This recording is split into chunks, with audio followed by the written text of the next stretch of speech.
Hi sir, my name is John Michael I. Piquet. Um, Explaining what is stability booklet. What is stability booklet?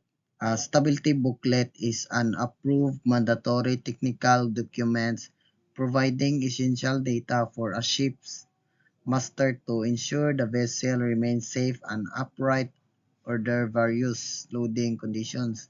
It contains stability calculations, hydrostatic data, cargo constraints, and damage stability guidelines to comply with international regulations. So, stability booklet is technical manual provides the master with important calculation, hydrostatic data, and loading constraints to ensure a vessel remains safely upright and complies with mandatory international stability regulation. What information is found in the stability booklet used on board ships? 1. General particulars. Ship's name, dimensions, length, beam, depth, IMO number, and displacement. So, general particulars. The, these provide a high-level summary of the vessel's identity and physical size, including its name, IMO number, dimensions, and total displacement. Hydrostatic data. Tables or curves showing the ship's underwater shape, displacement, and center of buoyancy for various draft. Hydrostatic data. This section uses the tables or curves to describe the hull floating characteristics such as displacement and the center of buoyancy at any given draft. 3. Loading conditions. Pre-calculation standard scenarios such as full load, departure, full fuel, dash cargo, and light arrival, 10% consumable remaining. Loading condition. This illustrates how the ship behaves in standard pre-calculation scenarios, such as when it is fully loaded for departure or nearly empty upon arrival.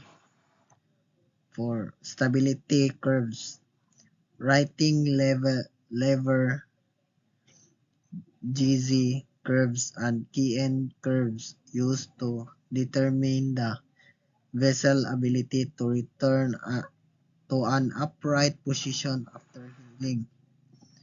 Stability curves. These graphs, including GZ and Kn curves, visually represents the ship's righting ability to return an upright position after being tilted by internal forces.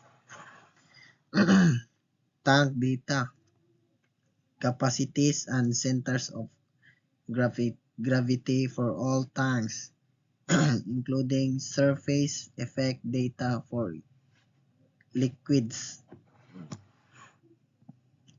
Tank data. This details the exact volume and center of gravity for every tanks on board while accounting for free surface effect of moving liquids. So, 6. Operating limits. Maximum allowable vertical center of gravity kg or minimum metacentric height GM required to meet safety standards. So, operating limit. This define the safe zones for the ships by providing maximum allowable vertical center of gravity or minimum metacentric height, values that must not be exceeded. Di mo lapas. Damage stability, guidance on the ship's Survivability in the event of flooding, including instructions for cross-flooding if applicable. Damage stability. This provides the master with critical instructions and survivability data to manage the ship's stability and prevent sinking in the sinking in the event of hull or flooding.